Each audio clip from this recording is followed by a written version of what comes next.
Well, hello everyone. Welcome to another episode of Certified Forgotten, your podcast bringing you the best in horror films with 10 or fewer reviews on Rotten Tomatoes. That's our premise. That's the pitch. That's the whole fucking point. If you don't like it, this isn't a podcast for you. Um, but otherwise, I don't know how you would have found it. So you must be down with what we're doing. I am Matt Monagle. I'm one half of your Matt hosts. I am joined, as I often am, as I always am, by my buddy Matt Donato. Donato, I've heard you've had an exciting day. How are you holding up over there, bud? Tired. Fire alarm went Okay. off at 5 in the morning. Kept us awake for 45 minutes at least as it blared in our ears. And then I went right to seeing Morbius in the morning. I somehow met the embargo. And now I'm here. I don't know what here is, but I'm here. That's fine. That all feels like you're just setting yourself up for the right state of mind to talk about a possession movie, a haunting movie. It's good. It's good. This was the pre-work. You've passed it with flying colors. Now you're ready to go. I am haunted. And now we talk about the hauntings. Excellent. Well, since Donato has gone method on us today and is going to spend most of this podcast staring off into a corner, Blair Witch style, I think it's really good if we introduce our guest who will actually be talking to us about the movie, unlike you, who might fall asleep at any minute. Yes, I think the easy thing to do here is bring our guest in to do the least amount of talking on my side. So welcome, Alice Collins, horror journalist and producer. Alice, welcome. Hello. Thank you for coming. Thank you for having me. So, Alice, we always start by asking our guests a little bit about their history with the horror genre. So, I hope you've kind of had an opportunity. If you've talked to other people before, you've been on other podcasts, you probably have done a version of this. Let's start with kind of anchoring this in your horror experiences. What's the first film you remember, the first book that you read, those early tingling moments of horror fandom when you were like, ooh, I saw something scary and I think I like it? I can tell you all those things. Awesome. So, horror has been just sort of a thing for me since the beginning.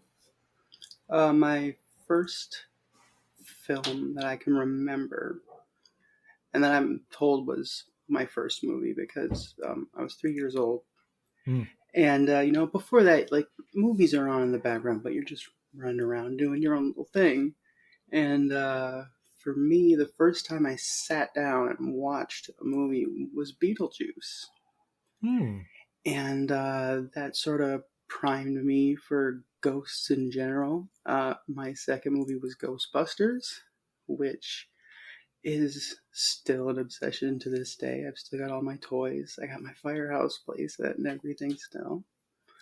And from there, I just went on and rented from every video store that we could find, within reason. Any ghost story, anything creepy enough for, that was suitable for children. And then just sort of horror adjacent stuff for many years. But my first real introduction, I feel like, into like R-rated horror and just sort of more adult, like slashers kind of thing, was Halloween. I was 11, and I had just moved into a new place with my parents, and my dad and I were roaming the Blockbuster aisles, and there was a videotape, and it said Halloween. And he picked it up, and he just was like, "It's time." I'm like, "What's it time for?" He's like, "It's time." I'm just like, "Okay, all right." So I'm looking at this tape, and there's like just Jamie Lee Curtis front and center. And way in the back, all blurry, is Michael Myers. I have no idea what it's about, and I psyched myself out of watching it. I just got freaked out by looking at a picture of Jamie Lee Curtis's face. So I put the video in a drawer, and for the next 5 days or so, I'd go up to the drawer every night, look at it, and not time yet. And then fifth day, I remember very vividly. It was an autumn day. And I opened the drawer, and my parents were out. My aunt was over watching my brother. So I'm like, okay, let's do this. I popped it in. I'm like, I wasn't very scared, but that was very well done. I liked the atmosphere and just sort of everything about it. Like, I think that's a good one for, first timers, because I don't think there's any blood in it. Like, if there is, it's so minimal that you don't see it, or at least registered, at least in my the way I did. So I was like, oh, that wasn't too bad. So when my parents got back, I asked my dad about it because I was like, that was really good. Do you have anything more like it? And he goes into his room, into his sock drawer, and pulls out Night of the Living Dead. So a lot of dads, they had porn in their sock drawer. My dad had horror. Nice. And so I watched Night of the Living Dead that night too. And then it was an insatiable need to find and watch as much horror as I possibly could. And around that time, I also discovered horror novels. So, like, I started reading Interview with the Vampire, which, I mean, I guess that's more of a historical drama that just happens to have vampires in it. Mm-hmm. But I read whatever I get my hands on, whatever I could do. As things got more sophisticated video game wise, I started playing horror games, and it's just sort of ballooned on from there. And now I'm writing, and I started with a couple just review pieces on a website that I'm a writer on called Infinite Frontiers, and they're out of the UK, and they're this little fan outfit that have been around since like the late '80s. And so I just friend of mine took a chance on me and put me up, and then I just started emailing pitches around, and I got my little infrequent column at Bloody Disgusting called Trapped by Gender, which is I look at some of the different ways that transgender people who are the way they are represented in the way that transgender people are represented in horror. So I have a handful of articles there that'll come up whenever. I've got one coming up soon, which is cool. And then from there, a lot of my a lot of things just sort of started happening. Like I would get approached by someone just to sort of talk about whatever, like on a podcast, or like, hey, we need an article or something. And so I'd write about it, and then eventually that became, can we interview you for this documentary? And then eventually it became, can you help us produce this? And so now, after 30 some years, I do the writing thing. Lately, more often though, I have been putting a lot of my energies into making things. So I helped to associate produce, and I helped compose some of the music for a revenge horror movie, I'd call it, called Fontaine and the Vengeful Nun Who Wouldn't Die. I like that name. Oh, it's great. It's a fun movie. My friend James Dean sold all of his possessions almost, got down to a smaller apartment, and used all of the money he could to fund this film. So he did. And it's now out. It's on Tubi and Amazon. So that's wild. And the thing that's taking up the majority of my time lately is the mental health and horror documentary, on which I am producer, assistant editor, PR management. I do some, I built and run the Discord on there. And then if there's any other random stuff that's needed that I can fill, I do so from there, because I got a lot of just random experiences that aren't even like horror related. Like, I did a lot of theater in high school, and I also did like, I learned how to edit audio and video from just finding like, about like, I think it was 10 years ago, I just found a Craigslist ad for a local program who were just looking for someone to edit their commercial. So I did that for $50, and that taught me basically just sort of, here's how the flow goes with all the editing and Mm-hmm. all that. And yeah, so got all sorts of random things. So whatever is needed over at that doc, I'm there. And throughout all that time, I've been watching horror movies, and yeah, that's about it.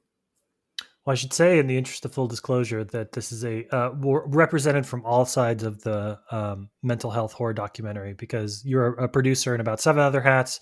Mr. Donato here is featured as one of the interviewees, and I am a backer because I believe in the project. So we've got a nice little every element of the documentary, I think, is represented here.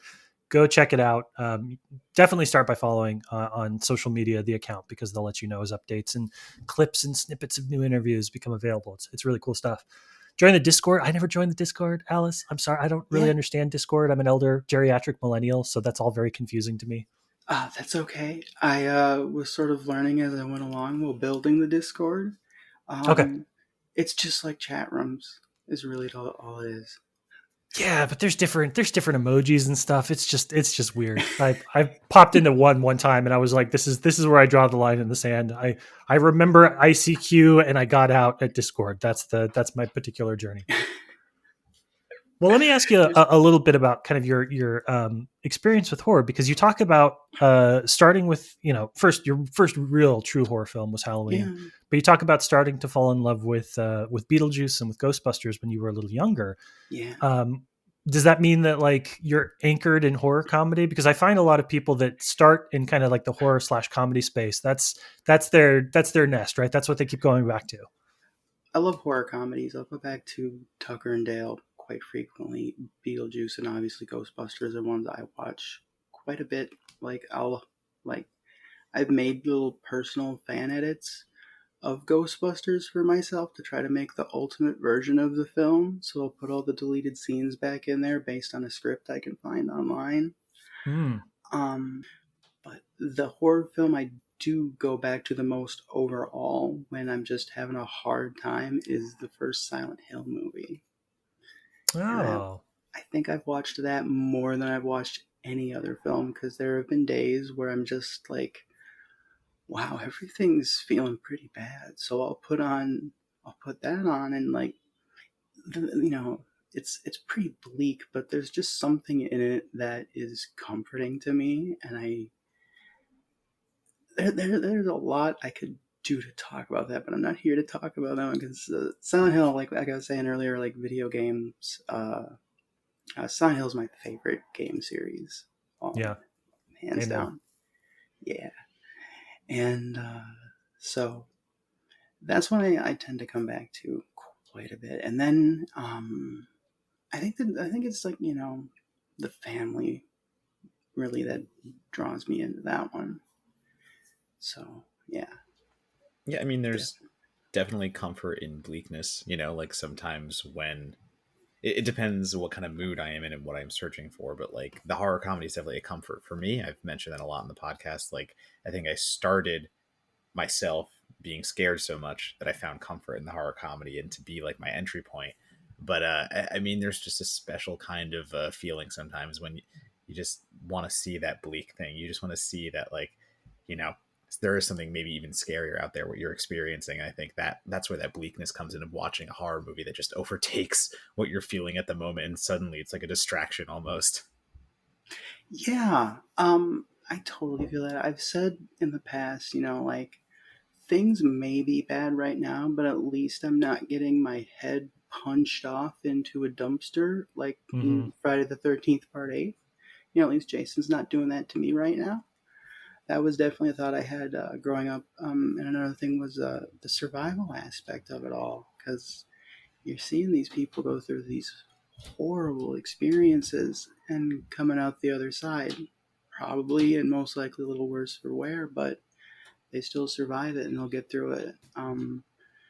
Scream is a huge one for me because of that aspect specifically with Sydney. Um, that has just been really cool to see, just sort of come out of that series over the years as it's evolved.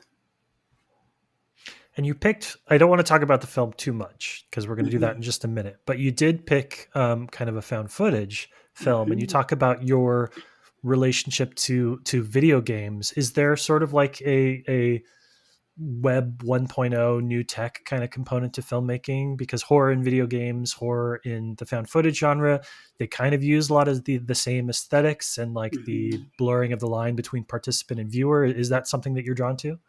Definitely.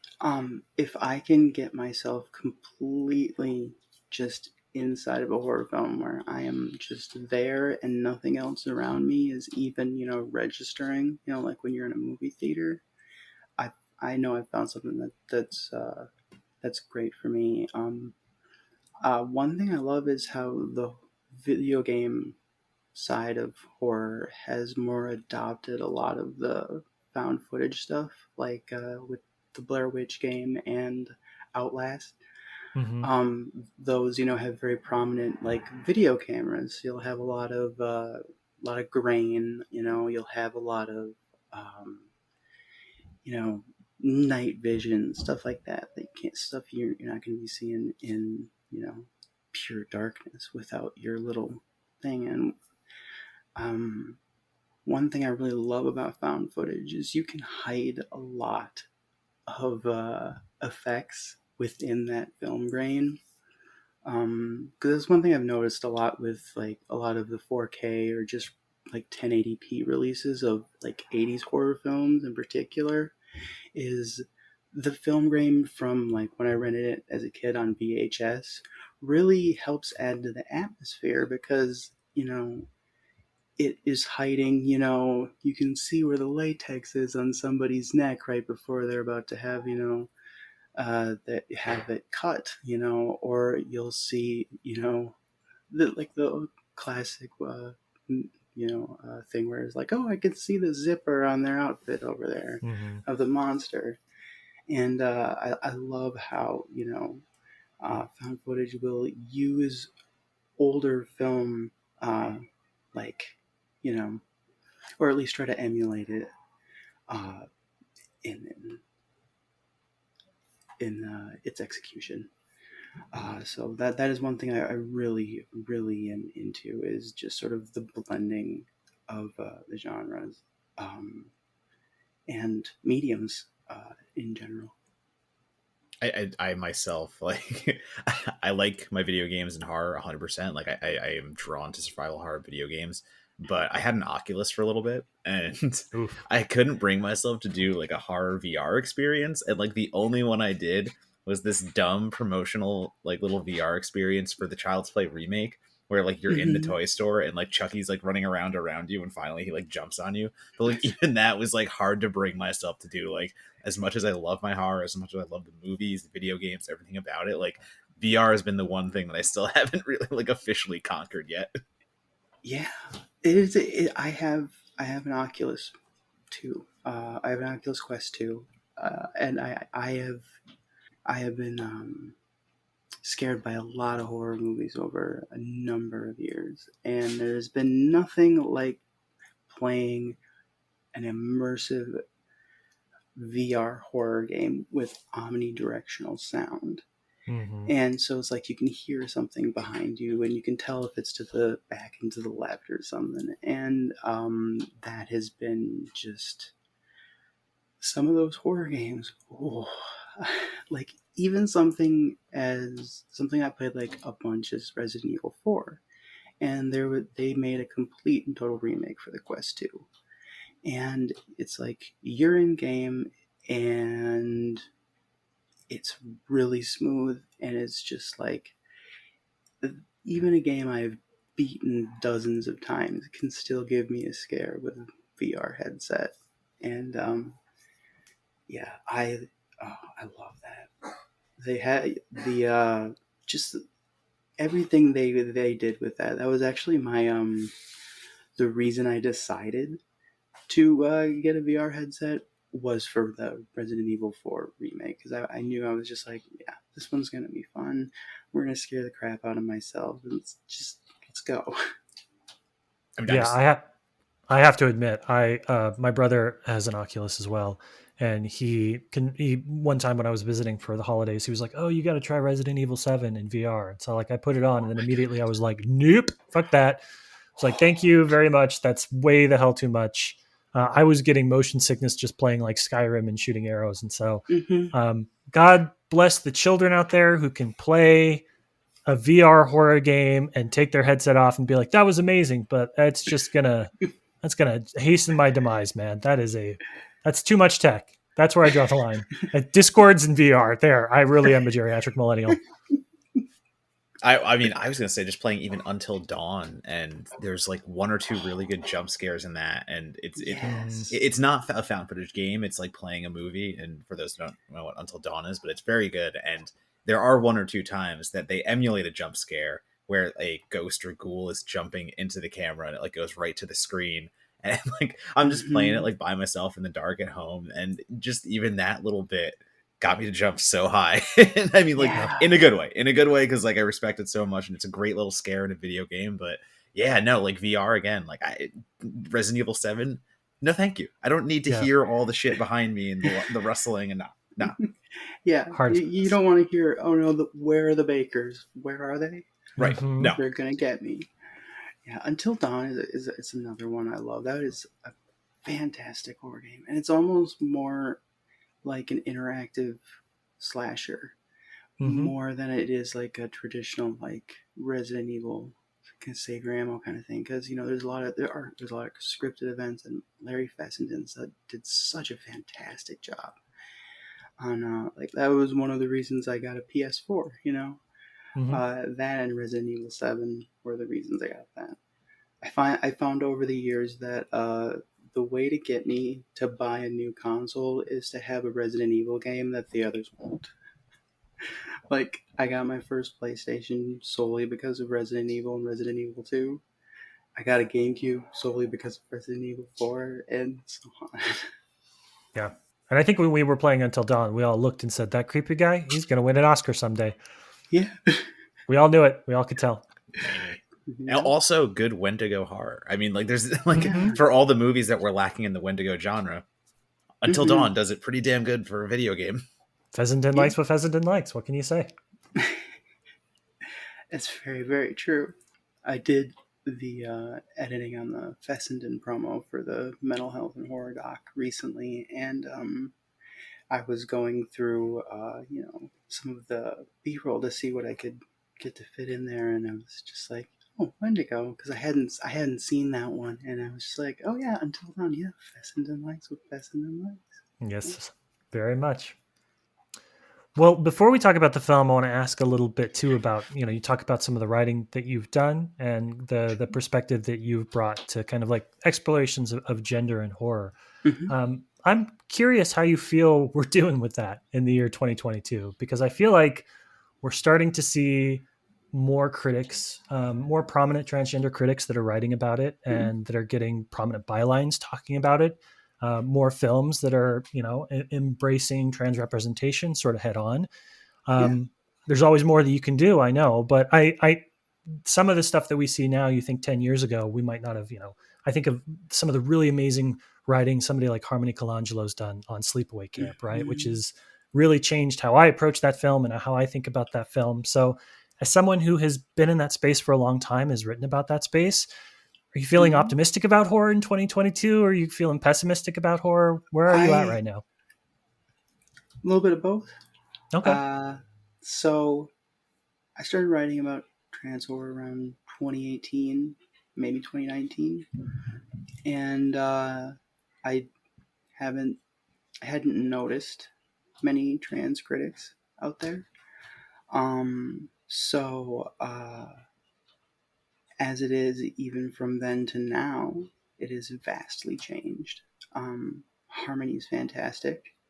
Uh, Harmony's article on the way that Silence of the Lambs has been so you know pretty damaging to the trans community, Mm-hmm. because a lot of people will think either Buffalo Bill or they'll think of Norman Bates when they think of trans horror, and even then, like, Norman isn't even trans. Norman has dissociative identity disorder. Um, so it's very so within the general public and the reaction to it, I don't have a whole lot of faith, but if somebody has, their line, their head more thinking about, what could be the ramifications of this particular trope, because there's so many lazy tropes Mhm. involving trans people, and I'm seeing less of them, but I'm also still seeing them used. Um, Overall, I feel optimistic about it. I'm seeing a lot more people, trans people, involved in the creative process. Like myself included, actually. Like Mhm. I only started producing film about a year ago, and trans horror has exploded since then, and a lot of queer horror has. Like I am not sure if I'm in it, but I was interviewed for Queer for Fear, Sam Weinman's documentary for Shudder about queer horror, to talk about this. And also, I have seen like I've like just there's a lot of trans horror creators out there who I have seen get releases. Like there's a friend of mine who just had their movie released on big screen. It's going to be in like released physically on DVD, Blu-ray, wherever you can get it. Um, I see a lot more of younger generation, like people younger than me. Like I'm 36, and so I'm noticing a lot of the younger trans people being the ones to really push things a little more forward. Um, like there's just so many wonderful people. Like Kay Lynch running the Salem Horror Fest, Mhm. and who is now producing uh, as a they're a producer on mental health and horror as well. Um, and Yeah, she's great. And there's I just start naming a bunch of trans filmmakers because I'm seeing a lot more, and I'm liking that. Um, I will always be a little critical when it comes to the depictions of trans people, because it's not been great since pretty much the beginning. Mhm. Um, One of a friend of mine and I have been just sort of, talking back and forth about like, history of that. And it's like you can only find the first depiction of a trans person in maybe the 1930s, and that is, they're definitely trans. It's not just like somebody's putting on, a costume or whatever. And it's from a Hitchcock film called Mystery. And it was like 20 some years before Psycho. Um, so Hitchcock mined a lot of mental health issues. And even then, I wouldn't consider, being trans a mental health issue. I consider the way that trans people are treated more of the issue, because that'll lead more to, more depression and anxiety and all sorts of stuff, just based on how, people react to people like myself and others. So Yeah, optimistic. notoriously progressive filmmaker Alfred Hitchcock. Yep. So I'm always a little reserved in, okay, cool, trans person in this horror film played by a trans person, and then it's like, oh, they almost they that was the ending of the film, they almost get murdered, and that is the entire thing that their character does, other than, like it's like some people will take away, certain, things that they think are good representation, and then they'll add something else in there, and it's a very tough thing. But yeah, overall, I'm optimistic because I'm seeing a lot more frequently than I did even, was it 2019, 3 years ago. Mhm. Like during the pandemic, a lot of people have, I've noticed, uh, started working in horror, and they're trans. And a lot of them, like, there's one film that was shot during the pandemic that I saw. A lot of people still say representation matters, and I can give you really quick rundown here. For me myself, I never fully saw myself, in a horror movie represented not just as like a trans person or a queer person, but like just as an overall person in general that is treated well and is not killed at the end, like every queer person typically is. Um, and that is from a trans filmmaker in Australia who is named Alice Mayo Mackey, and she is amazing. She's 17. She has finished two, I think, two full-length features and a bunch of shorts, and I finally, through that, got to see what it was like to feel represented, and that was really cool. So That's amazing. those are my thoughts right now. Anybody that I don't want to talk about this sometimes because eventually when you talk about horror, you talk about younger generations. The younger generation that I see, Alice, is the one that you're describing. The people that are out there moving boundaries, telling their stories, not, not paying homage to the gatekeepers that have sort of existed. And so it's always, if you're down on Gen Z, don't be like, forget all the like, oh, they're too tough on the movies are going back to the Hays Code era, whatever. Fuck all that noise.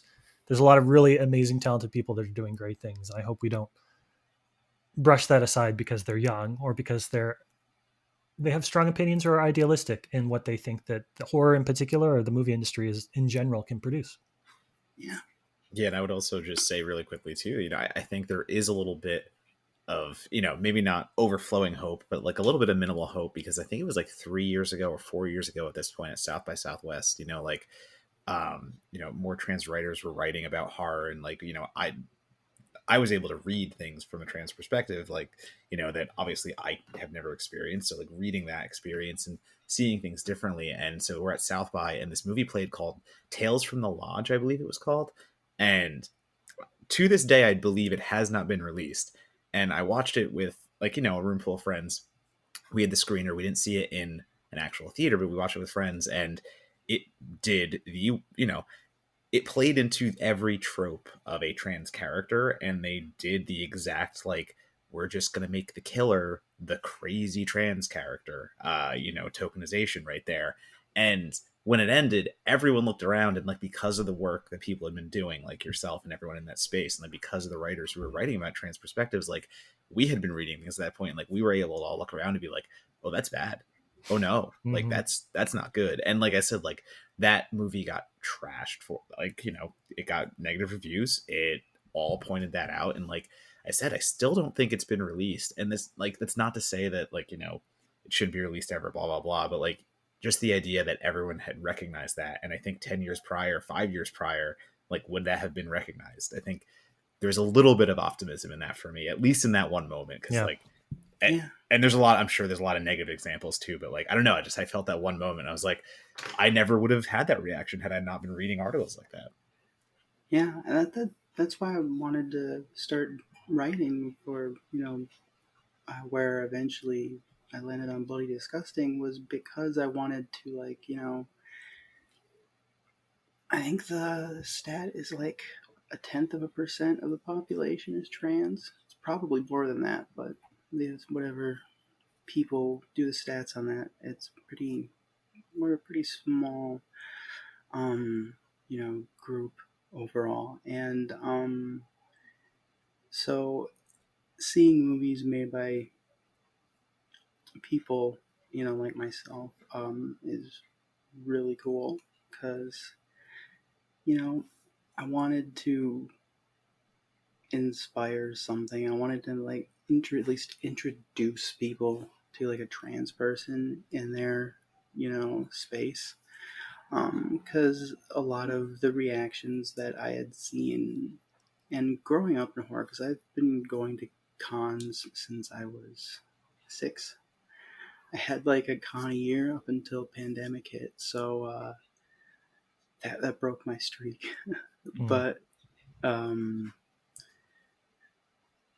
yeah, so I got a little off track there. So the reason I started doing writing for Bloody Disgusting was I wanted to at least, introduce people to some ideas of how, this particular trope is viewed, or this particular character is viewed from a different lens, rather than, the typical ones you will get from mainstream Hollywood, or just even indie horror. You'll get a lot of that, because like even like with Blumhouse, as recently as like Insidious 2, I want to say one of the killers I think is trans in that. I've only heard about it. I haven't seen it. I only seen the first one. So, but I have read, and so still ways to go, but we're getting there. Yeah. Well, let's switch from delicate optimism about the state of the horror industry to pretty overt pessimism about the residents of Abaddon, New York, and a certain hotel that takes place in the middle of their city. So, as you know from the episode title, when we come back, we're going to talk about Hell House LLC 2, the Abaddon Hotel. We'll be right back.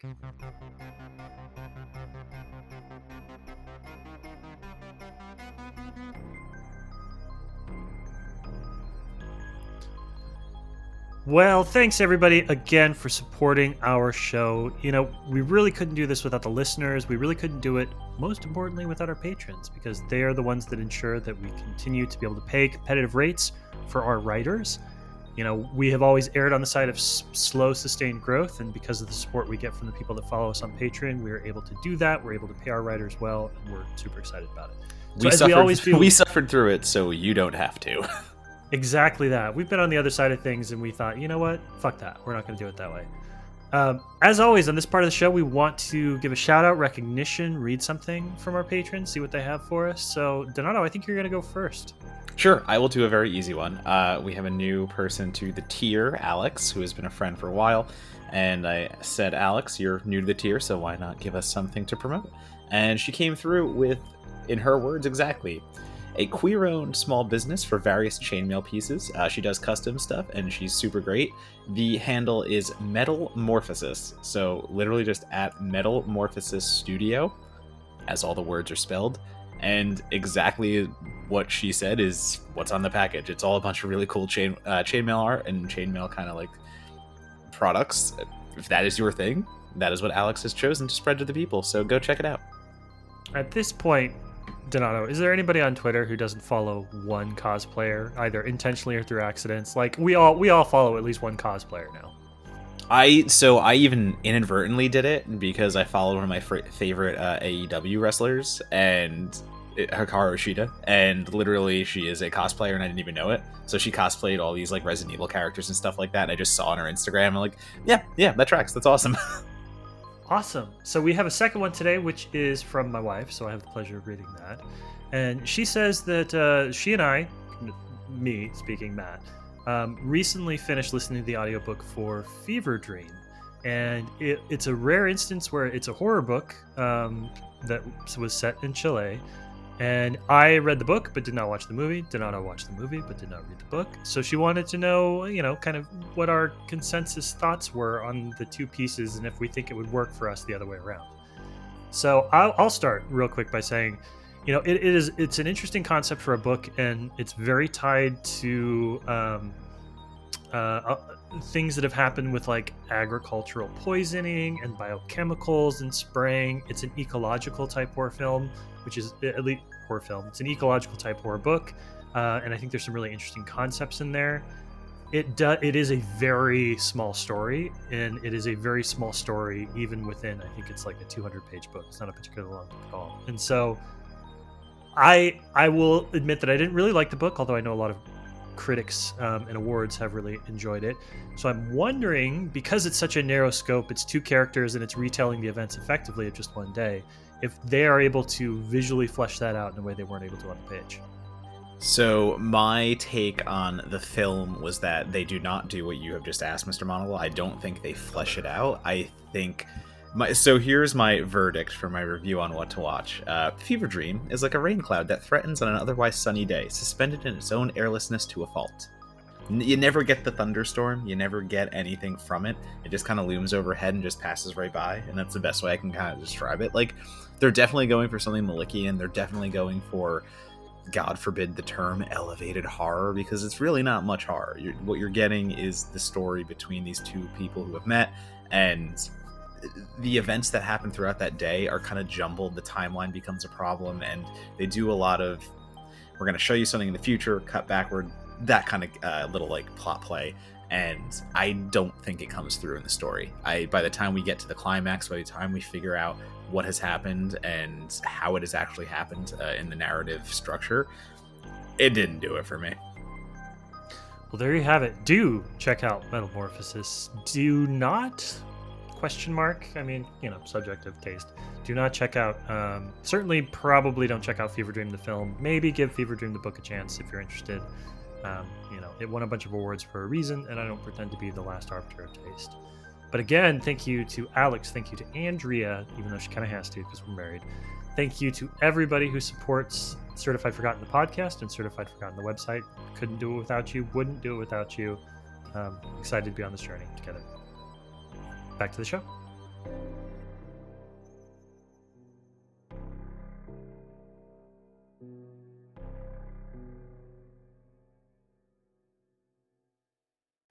All right, welcome back. So, as you have already sussed out, because you know how to read episode titles and descriptions on your streaming platform of choice, today's episode is about Hell House LLC 2, The Abaddon Hotel. Now, this is the second film in Stephen Cognetti's Hell House LLC trilogy. In the sequel, we join a community still reeling from the events of the first film. Spoiler alert, a lot of people died. Mitchell, one of the original members of the Hell House crew, is now a semi-successful documentary filmmaker. His film about the 2009 disappearances is the subject of much notoriety, and we actually see him engaging early in the film in a panel discussion about Hell House and the Abaddon Hotel and all the mystery and circumstances surrounding it. But when Mitchell is approached by an investigative journalism team hell-bent on discovering the secrets of Hell House, he soon finds himself venturing back into the place he swore he would never return. This is the second film in the trilogy. It is a film that I do say, sometimes you're like, it's a second movie, doesn't really matter, you can pick up. You should go back and watch the first film, because this is a movie that is kind of directly engaging with the legacy, the characters, and even the form of the first movie in a lot of ways, the actual concepts of how footage is used and reappropriated and recreated. So we'll get into all of that in a second. This is your opportunity to go watch Hell House and Hell House 2 if you haven't. But Alice, we're going to start with you. You brought this film to us. This is what you wanted to talk about on the show. What makes Hell House LLC a forgotten gem for you? Well, like I said earlier, love me some ghosts. And I also love lore. And with the first Hell House, you get a really cool story that just scratches the surface. You get the name of Andrew Tully. You get that there was a cult and there was some deaths in the 80s. And ever since then, the place has been abandoned. And now you've got this Halloween, these people who make Halloween haunts, making a haunt in this so-called haunted hotel, which, turns out to be actually haunted.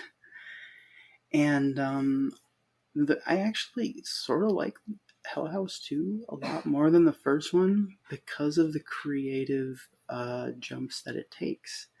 And like you were saying, the use of media. So, like, with the second one, you're starting the film out on the set of an investigative journalist, sort of like, oh my goodness, this one's going to date me, but I can't think of anything else. There used to be this show on the Sci-Fi Channel called Sightings, and it was shown like presented like a news program, and they'd talk about ghosts and UFOs and stuff, and they would show it really early in the morning on the Sci-Fi Channel when I was a kid. So it's a lot like that, and it's got a panel of subjects, and Mm-hmm. I thought it was really cool how they used the first film itself as a plot point, and that you've got Mitchell, the only survivor, and the holder of most of the tapes. The one that put it together, put it out there. And now there's, he's made a name for himself.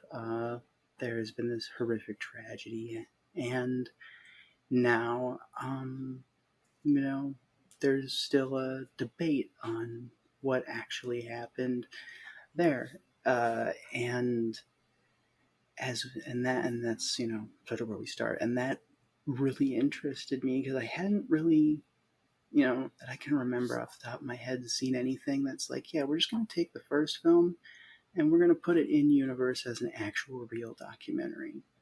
So that really stuck out to me. And as we went on, I liked it more and more. Because they're like, there's more footage in the basement. It's in the fridge, and it's like, but they checked the fridge. No, the other fridge. Mm-hmm. The, something retconned in there nicely. And I really liked the idea of them going in to find tapes from this cult that they had put together, and then how it entrapped them, and just the ways that the hotel itself works.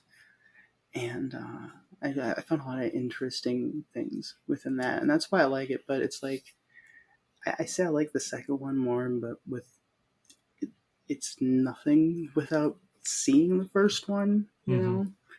So it's yeah. I still like the second one the best. A lot of people, I was reading a little bit online, when it came out, and just like over the past couple of days, just to see, what people have been saying about it. And a lot of people didn't like the format change, like they wanted a classic found footage, and I just sort of like how they changed that up. And I noticed that it just was written off pretty much. So I'm happy to talk about it a little bit more. So Yeah, yeah. I think of it kind of like watching it. I like films, the sequels that blow the top off of the premise of the original, that kind of like don't treat this as something they need to recreate, but something they can kind of revolutionize. So I was thinking about it as I was watching it, comparing it to like The Endless by Benson and Moorhead, or The Vicious Brothers, Grave Encounters 2. Both are films that absorb and repurpose the original movie in really new and interesting ways. So I love what you're saying about kind of the way that it tackles that first movie, because I think that's really the best and brightest part of this film is the dialogue that it engages with the first movie in. But Donato, I want to go to you too, because I know that like movies about haunts are your shit. Like that is a horror niche that you own, that you have on lockdown. Movies about haunted houses, haunted house movies about haunted houses. So, are you a fan of kind of the Hell House movies in general, and what do you think of number two specifically? So I am a big fan of 1 and 2. I will say that 3 goes off the rails for me. It tries to push farther yet again, and it does so in a way that loses everything we love about 1 and 2. If you do love 1 and 2, I know a lot of people really don't like 2, but I was like, I remember when it came out, and I was just like, "Oh man, like 2 is just as good as the original," and everyone's like, "Shut the fuck up!" And I'm like, "What?" Like literally, everyone's like, "No, it wasn't." So like, I felt like a lone defender the minute like 2 came out, and no one gave it any time of day. 2 and 3 were both Shutter originals. They were produced by Shutter, and like so they lived on Shutter, and I guess they were lesser seen because 1 still is the one that everyone talks about. But no, to answer your question, huge fan of 1 and 2. And I would be a fan of anything they do after this too. They're teasing a television show they're still talking about. The So Abaddon I'm tapes. right. Yeah, exactly. The Abaddon tapes. So like I'm in on it. But why I like 2 a lot, and I can't say I like it more than 1 because I just adore 1. Like I think 1 is one of the better found footage movies we have out since it was released. It blends a haunted house atmosphere with everything we want. But 2 is clever because number one, as you have both said, it gives us a reason to go back inside the house that is not just, hey, let's do the same blueprint again. Get another documentary crew, have them go in, and we'll just do it the same way we did the first one. Does that eventually happen? Yes, because we have to get gratified with that haunted Right. house walkthrough, like, of course. But in getting us in there, they give us a lot of reason. They give us the journalistic integrity going on there, where like somebody actually wants to find out what happened. And they also give us the treatment of media in the way that I think about like true crime podcasts and how those are criticized, and how there's the exploitation of trauma happening and people selling documentaries based on these horrific acts and actually profiting from them, becoming famous from them. So like that is all the basis for Hell House LLC 2. And that like those reasons are why they go back into the house. And then all through that, we get those cool little clips in the beginning too. Like I think there's some really good scares in the one-off clips shown on the interview show where it's like, this footage was obtained by XYZ. So like there's a great scare where a hitchhiker gets picked up and she's not really talking much to the drivers, and she goes in the house because she says that's where she lives, and like they follow her downstairs and they just find her staring back as a ghost at them. And like it's such a quick little portion that tells so much about the Abaddon Hotel, but you know, like it's just laying more groundwork, as Alice said. Like the lore is building so well in those first moments, and so I think it's just a really clever way of blowing out a sequel, like, and giving us a sequel that's not the same thing, but it still gives you those scares. Because I tell you what, there's some scares in that movie that still get me to this day. Between I won't take up too much time saying that, but like there's two in a hallway, both different kinds of scares in the same hallway, that like chills are not even the beginning of it. You made this the subject of one of your slash film, the scene that scared me. Things, right? I just did. Yes. So sorry. The I'm sure we'll talk about the braggadocious douchebag paranormal investigator that tags along with the documentary crew, who immediately gets offed, and I love that so much. Like he's not one of those characters that hangs around. He just gets killed immediately for being an asshole and tempting with like the fucking underworld. But yeah, so that scare that happens right before they disappear, that to me is one of like the most enduring scares that I have ever seen. It's just played out perfectly. Oh yeah, okay. Well, let's talk about that scene for a minute with the paranormal investigator. Because like the way it's filmed is so good, because it's one shot and it's very simple with the nooses. So they come into the dining room, and he pulls out his planchette, and then he's got some chalk on him to make his own little Ouija board on a table. But right before he sits down, they're panning across the whole dining room so you can see it, and then you see the reaction of what was the paranormal guy's name? Oh shit! It starts with a P, I think. It's like a Patrick. I'm looking it up right now. Hold on. All I can think of is the stupendous Yappy for some reason, who's the psychic from Clyde Bruckman's Final Repose in the X-Files. That is. Oh god. Hold on. That's a good Brock Davies. Right. Sorry. That is Brock Davies.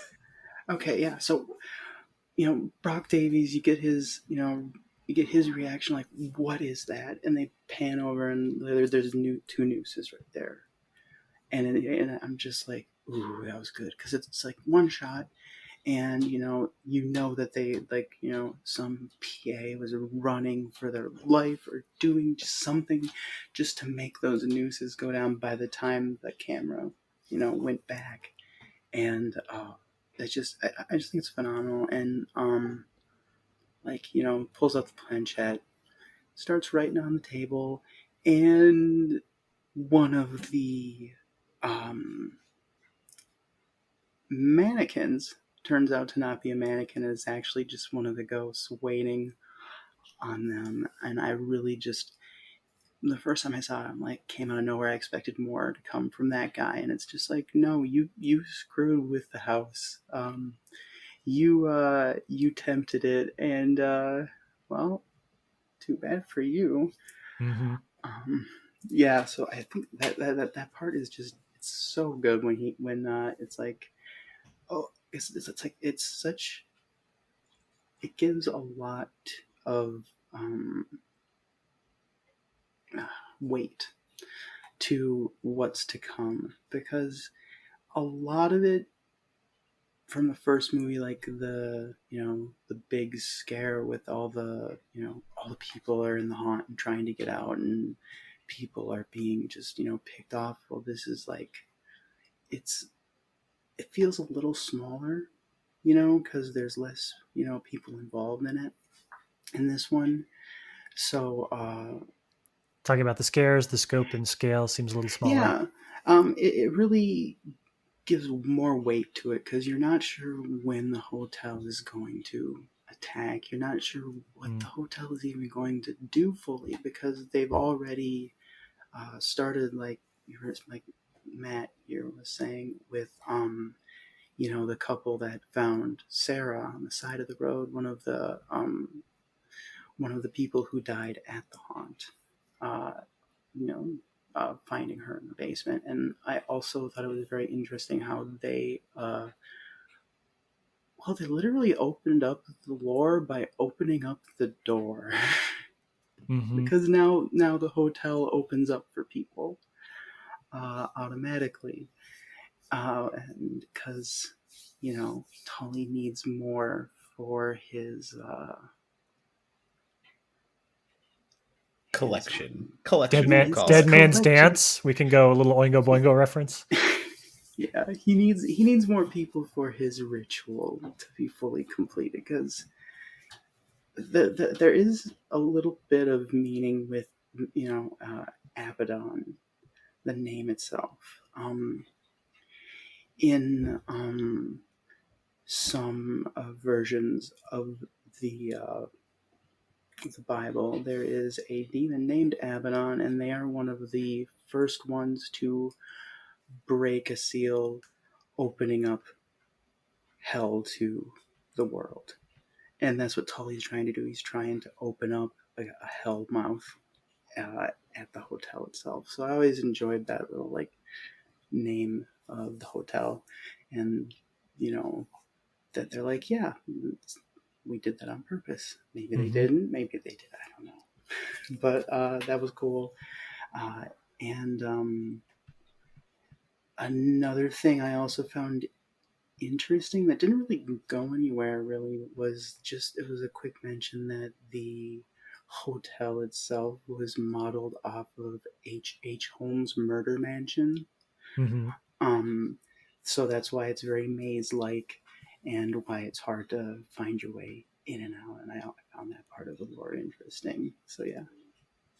Yeah, and I think, well, I was going to say just like really quickly too, the logic sometimes is flawed, and I want to say that just like in the beginning completely. points. Yeah, like it's one of those movies where you want to yell at the characters because, again, to mention the couple that picks up Sarah, the dead girl, the dead hitchhiker, and she walks back in the Abaddon, and should I have been driving or been in the passenger seat? I don't care what happens to Sarah at that point. Like, I did my duty. Like, this girl says she's home and she's walking back into a haunted mansion. Like, I ain't running in after. So, like, I do know, even talking to Ariel, because I write the Scary Scene column, a slash film with her, and, like, she wasn't into this movie at all. Like, and for those reasons. She's like, this is basically every wrong decision that a horror character can make. So, I think that is fair to acknowledge because there is a good sum of that. But to bring up why, like, at least I like it, and Alice, I think we're in the same boat. It's the lore that you talk about that like plays such a big part in this, and like the lore becomes just built out, and I can latch onto that more and excuse some of the more familiar tropes in a horror film if you're taking grand gestures and grand stands to like do something more with your movie. Like you might need some of those familiar tropes to get through some parts, but what you're doing elsewhere and everything you're trying to build out. I mean, they say the lake of fire, and that's teasing up the next movie itself. So like they're already thinking about the next movie in this sequel, saying like we must go to the lake of fire. And spoiler alert, Hell House 3 is named Lake of Fire. So everything they're doing is like meticulous and trying to be done right, but they're still giving time to the scares. And just thinking about the scares that happen upstairs as well. So I mentioned the two hallways. There's also like this really good scare where they run into a ghost in one of like the active haunts still, when they're trying to go through these like steel fences are put up with all these mannequins and dummies, and they're like they turn a corner finally to get out, and one of the dummies is just staring back at them as as the real ghost, and you're like that shit makes my heart stop, because how many times do we go through a haunt and like of course we feel safe in a haunt, but because we should be, but I don't know, like there's that one time you're like, what if this is the time I run into a real ghost? I don't like Hell House gets that right so well in the first two movies, and they don't lose it in the second movie, and that's what impresses me. You can still scare me with the same setups and same setup types, and I'm still like back at Hell House LLC 1 with the same fear. Like that sticks with me. Yeah, the way they Two, used the clown for that particular sequence, like the way the actor is just leaning against the wall, making it look like they're a dummy, and they're just blocking, and like the characters are just like, what the hell? And then you finally just like, it's so robotic almost. Yeah, it's like the arm moves, and all of a sudden the head looks down at them, and the door just slams shut, and you're just like, oh, we're stuck. First of all, though, I got to say, Donato, well, we're going through a horror, haunted house, and well, I have never been relaxed for a second in any haunt. It's just like I walk through that front door and every muscle clenches, and then I walk out the door and it unclenches. So I don't know what you get off on in the haunted house scene, but it's not for me. Second thing that I want to say, though, is you said something really smart a minute ago, Donato, when you were talking about kind of comparing it to the wave of modern true crime stuff. And I didn't think of this until you brought it up, but one of the things that we talk a lot about with the new wave of like true crime and documentary and things of that nature is the filmmaker sort of inserting themselves into the narrative, right? Like one of the criticisms we have of a lot of late 2010s docu horror and all this kind of stuff is the idea that like, are the filmmakers a little too intimate? Are they making it about themselves? Is this another, kind of serial podcast where it's as much about the host as it is about the thing that they're discussing? And I think that this film makes that very literal on several fronts about a group of journalists who, make it as much about themselves as about their subject and super duper suffer for it. So I could see this being a film that somebody, if they're trying to like look back, and if I were going to, again, it always comes back to college courses for me, but if I was going to teach a college course about new media journalism, I might include this because that like that BuzzFeed wannabe newscast, they're terrible. They're fucking terrible, man. Recording everything we do, upload it all online. Give me a break. No, don't do that. And I really like what the film has to say, the commentary it has to offer about that. Yeah, I think they're a little ahead of the curve on that, because I've only noticed people talking about, with more about the true crime stuff more within the past year or two, maybe, because this one came out, I think, in, let's see, 2018, I think. Yeah. Mm-hmm. And so it was really early on, because it's like I'm going through, it was either a Peacock or Paramount Plus, and I saw a docu series already about Gabby Petito. Who, like, there was like thinking about the turnaround on making that documentary. Mm-hmm. It's only been a matter of months since that happened. With her disappearance and murder, and just I haven't even watched it yet. But as I was scrolling by, I'm just like, wow, that so exploitative, because it just you've already seen it happen in the news recently, and it's like, what are you trying to say with this?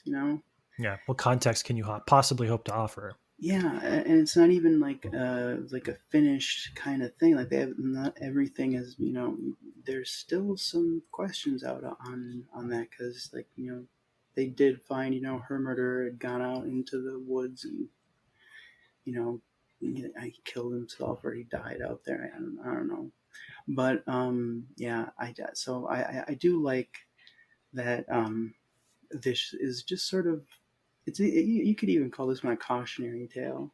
Mm-hmm. Um, just in that respect alone, like even just like ignoring the lore and all that, you like all three of the individuals being interviewed at and for this TV show, and the that is our framework sort of throughout, are all involved in a one way or another. And yeah, I think that is a fantastic aspect. I hadn't really thought about that actually. That's all So Donato. He's priming the pump yeah, over there today. I do some good work even when I'm sleep deprived. Hell yeah, you do, friend. No, that stuck with me the most because seeing things. I think I might have seen the movie The Haunting of Sharon Tate around then as well, maybe a little after, but mm, like there is just this series of exploitative horror movies that take tragedies and try to make them a fun, entertaining horror movie. I think that director did something with OJ Simpson afterwards as like a thriller too or some shit. And Hmm. like that's how I kind of put them together in a way. Just the idea of like watching them and going, this is just traumatic profiteering. That's all it is. You're taking something mhm. horrible for name only, and like you just said, having a Gabby documentary already. Like, there's no context you can add. There's nothing you can give us except the name recognition and trying to get people to watch it because it is so soon. And I do think Hell House LLC too does a really good job of that, and I think also that a lot of the negativity surrounding it and a lot of the unfavorable reviews, like they don't mention that and they don't engage with that at all. So I do think that was missed as well for a lot of people when it first came out, and I think at this point too it might be Even actually for seen me, on a rewatch. I'd Hmm. suggest that it's something that could be rediscovered. yeah, I just watched it a few days ago, and I just am now realizing, like, hey, that does have something to say about that, because that's been something I was like. I like true crime too, and just thinking like what's like also from the perspective of a documentarian as well, like what's ethical to do in this situation? How like are we involving people who are part of this? Are we? It's just so it's. Well, no, it's hard I because love that what you're talking about though is specifically like Mitchell being brought back into that house. Like he's being convinced by the journalistic investigators that he's with to go along, and they're there for their own merit. Like the team that goes in that brings Mitchell is there to break this case and find new evidence, and they're there for the scoop. They're there essentially for the headline, if we want to talk about it in those terms. And like they're forcing Mitchell back into this horrific scenario to Yeah, basically relive it. Like that dawns on them, but they don't care because they're in it yeah. for their own benefit, and Hmm. that plays on me. Like that's a big play on me. Hmm. That's also a really great way of like, how do you get someone who's been traumatized previously by this back in? And I think you know finding answers to you know I mean Mitchell. I mean, like, wait, was it? I don't think. I'm just trying to think of the character because I know he wasn't like in the house really very much. Or was he the cameraman in the first one? Or was he just He the was editor? he was the guy that was editing the foot. I believe he was the guy that was editing the footage and, Yeah. and saw on the tape what had happened with Sarah, right? That like Yes. Sarah, yeah. So Mhm. he's the survivor in that he was Yeah. never Yeah, really in any danger. Yeah. yeah, yeah. So he's the one that sort of. I mean, he sort of did the same thing.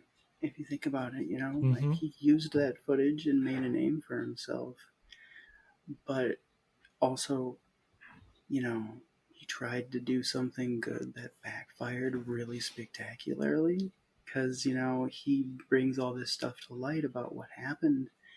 And then you have the kid from Facebook in the beginning going there to because of a challenge, and there's always some sort of challenge on social media, like go do this Hmm. thing and this. And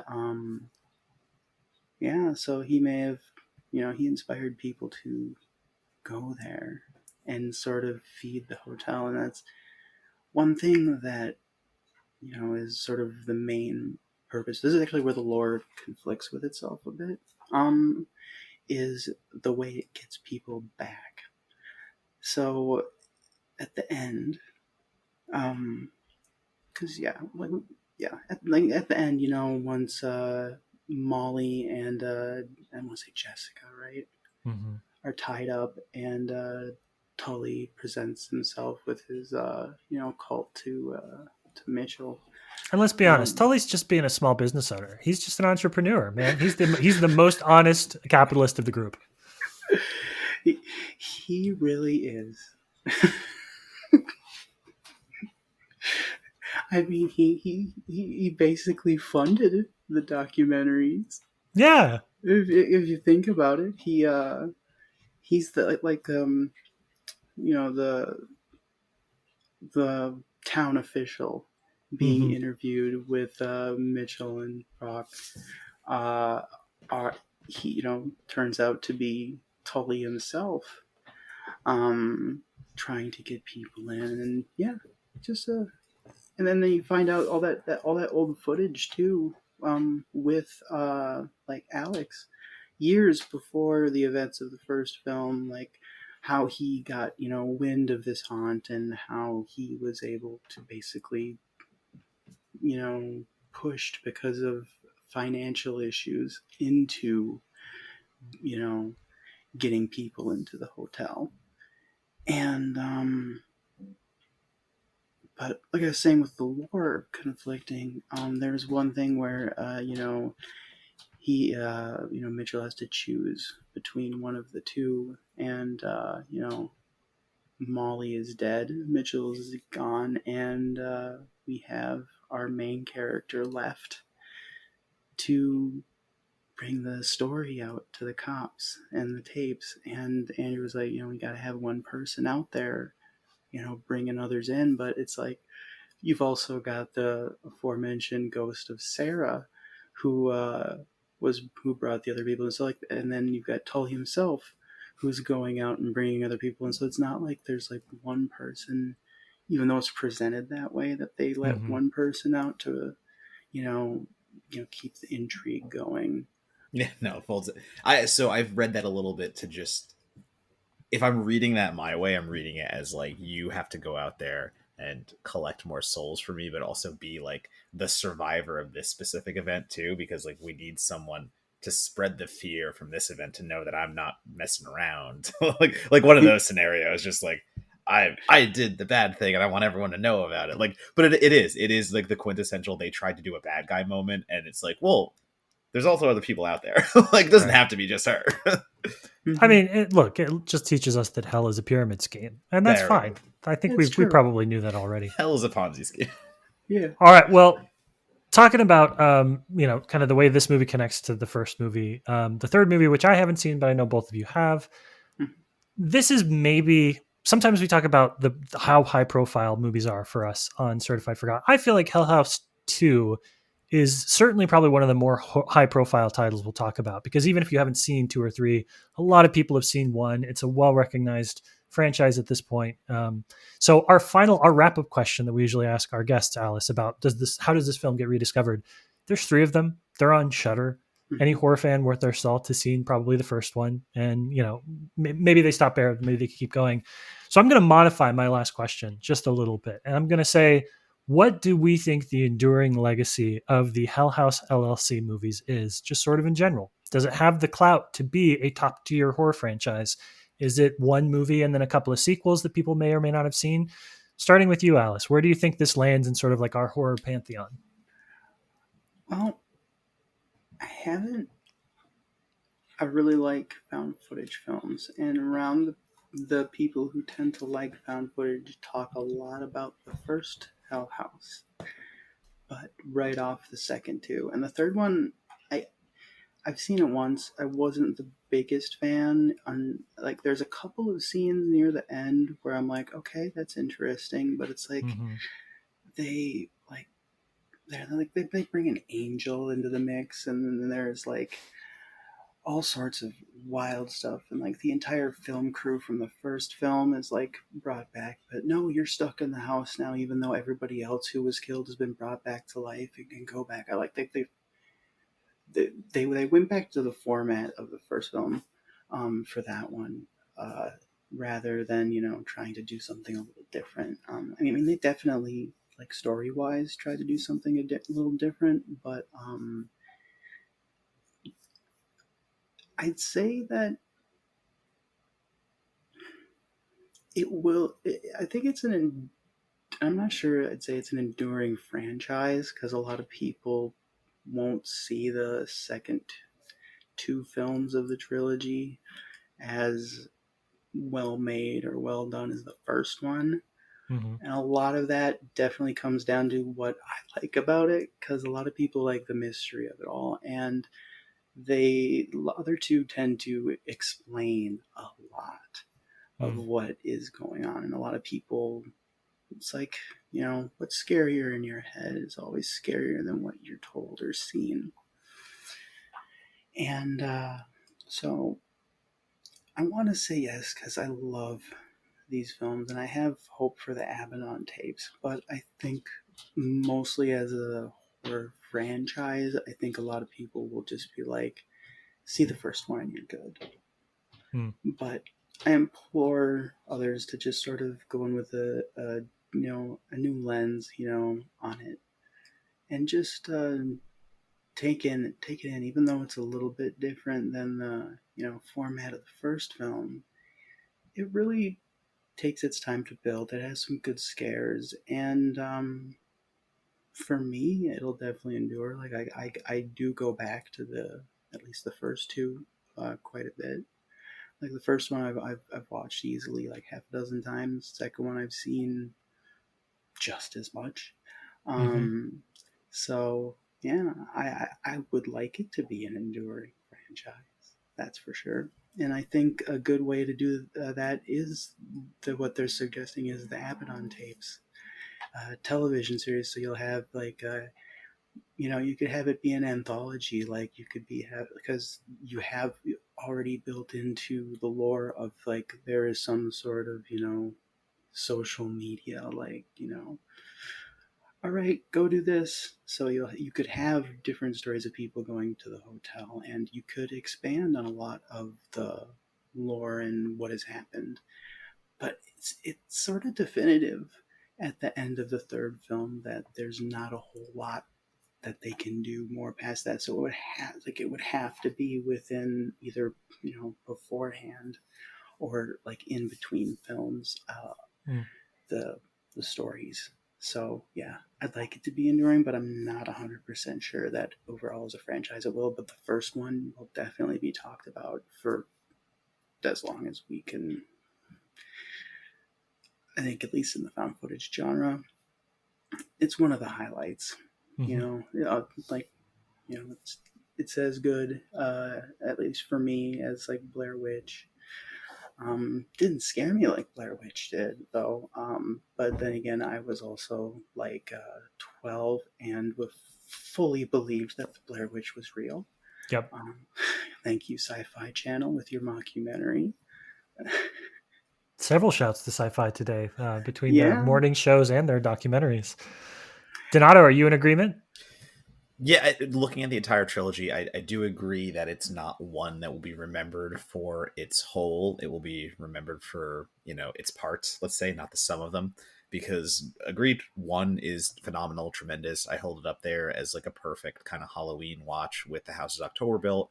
And when Deadstream comes out, that's going to be a really good comparison watch to throw them all together. So, like in the pantheon of found footage horror, one stands out and shines like no other of late. Two, I still think doesn't get its fair due. I have it not as good as one, but still is like a really fun found footage horror flick that is a haunted adventure as well. So I really hope it gets rediscovered by a lot.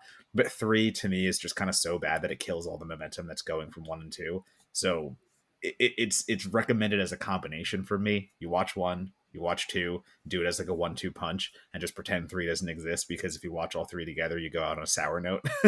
Mm. But if we are talking again about another property coming out from it, I'm still excited to see what they do, because I think Cognetti shows a lot of directorial chops just from these and doing found footage that is very low budget in a way that is still supremely scary. And not many people can say that, because found footage, as we know, has a lot of bad films. I Mm-hmm. stress that. I stress there are so many, because it is quote unquote one of the easiest subgenres to make. So everyone goes out there and makes one. Cognetti did two that were a cut above scare wise, almost everything. So he's got talent. I really like what he did in the first two. I don't think the trilogy endures. I don't think the entire franchise endures, but that does not diminish the fact that I think one and two are a really nice little combo there. And really, at the end of the day, are you truly a horror franchise if you don't have two good entries and then others that you just fight over with other fans? That's kind of like, that's how most horror franchises work. One is great, two is slightly better or slightly worse, and then 3+ are, editorials why I think Hellraiser 3 is actually better than blah, blah, blah, blah. So, all right. Well, hey, that is our show for today. We have discussed Hell House LLC, the Abaddon Hotel. Alice, I want to say thank you so much for joining us. I know Donato's been trying to get you on the show forever, so it was awesome to have you on here. If people want to learn more about you mentioned a ton of projects in the pipeline for you. If people want to follow you on social media, learn more about what you have coming up, what are the best accounts, websites, social media stuff to follow? Well, you can find me pretty much everywhere as some form of Vamp Alley. That's what I am on Twitter. Vamp_alley on Instagram. I'm not on there as much, but I'm still there. Easiest way to get in contact with me is through Twitter, though. So those are my socials. And yeah, there's a bunch of stuff down the pipeline. Like I said, just finished and had released the first film I worked on, Fontaine and the Vengeful Nun That Wouldn't Die. And that is out on Tubi as well as Amazon. And if you go to monsterkidproductions.com, you can get yourself a Blu-ray. It's got commentary, it's got behind-the-scenes footage, it's got all sorts of fun stuff that a lot of currently released physical media doesn't have nowadays. And then I did some work on upcoming series on Shudder, Queer for Fair. I did some archival work, helping to find, just a lot of, like laws and a lot of news footage, just to put, more horror into context. Yes, Moral Panic news footage. That's always the best. Oh yeah, it was that one was quite a task, but very, very fun. I'm looking forward to the finished product very much. And then my current one is Mental Health and Horror, a documentary.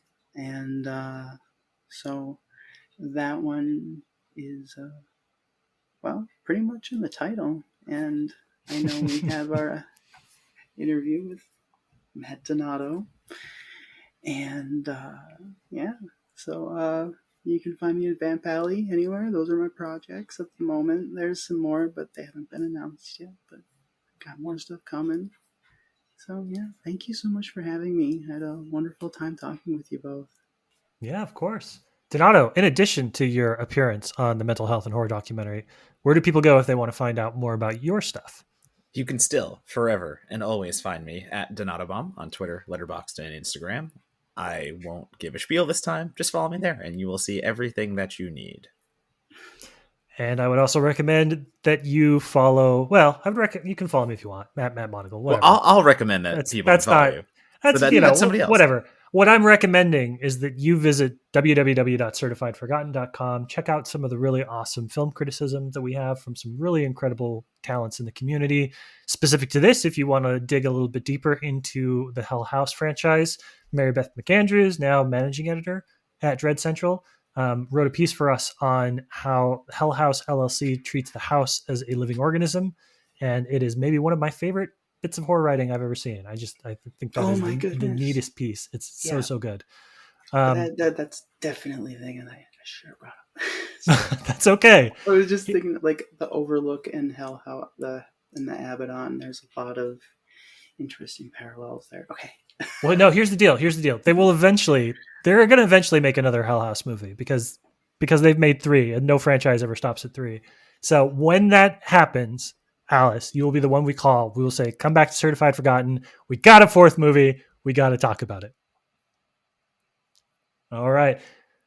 Thank you so much for being on the show. Donato, do you want to take us out in some kind of weird way? Hell House LLC 2 is good. Fuck you. Who's that aimed at?